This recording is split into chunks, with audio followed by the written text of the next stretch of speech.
The streets are dark, a few cars zip by, and most of us are cozy in our apartments and homes, finishing dinner and getting ready for bed.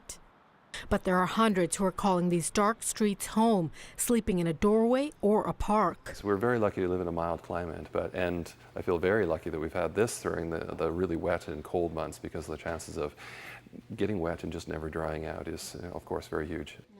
And then there are lucky few, like Peter, who gets space in temporary shelters like this one at St. John the Divine. And it all started from a candle getting this too close to it right here. The flames caught his pillow and his camper was up in smoke. So the 62-year-old has been coming to this shelter since mid-January. The hospitality is grand. Most of these people here are not here by purpose.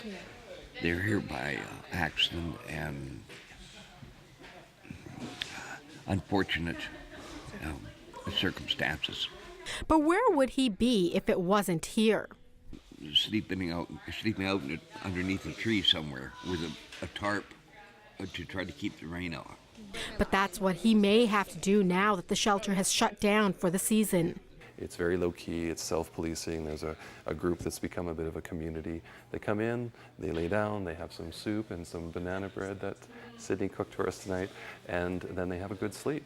There are 2 volunteers who open the shelter at 10 p.m. and close in the morning. They lay out 40 mats, and it's a first-come, first-served basis. While this is a temporary seasonal shelter, Kool-Aid does run others that are permanent and filled to capacity. It does work for people, but it's not a substitute for housing. We have probably about 1,600 people who access the shelter during the course of the year. And compared to the amount of building that goes on and the amount of investment in housing and condos generally, we could easily do it. We're a very affluent community. It's not going to take that much to house 1,500 people over the next 3 or 4 years. Whether that's supportive housing for people who need assistance or affordable housing for people who just don't have the income. And I know from the supportive housing system that they may get 3 vacancies every once in a while, a couple of weeks, and they're constantly inundated with applications. Well, we are making progress. We've built about 250 units of supportive housing since we started in 2008. And with more rental supplements in the provincial budget, the Greater Victoria Coalition to End Homelessness is hoping to build even more. The need on the affordable side is a little bigger, and the affordable side also, we can take the rent supplements from the supported side and house people in affordable housing. But we need the affordable housing in order to do that. The coalition's goal is to end homelessness by 2018. I think homelessness can be ended. I mean, there's communities that are proving that now. So Lethbridge will probably become the first community in Canada to end homelessness. They're down about 60% from their original counts. And when Williams says Victoria is making progress. We haven't done a street count in some times. So we have to go on this kind of the estimates from using shelter data and things like that.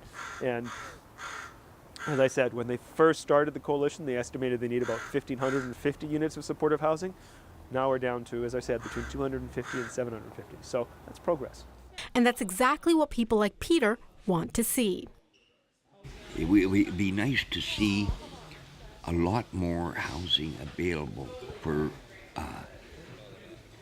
those unfortunates that are stuck in a bad situation, and seniors. In Victoria, I'm Sucheta Singh.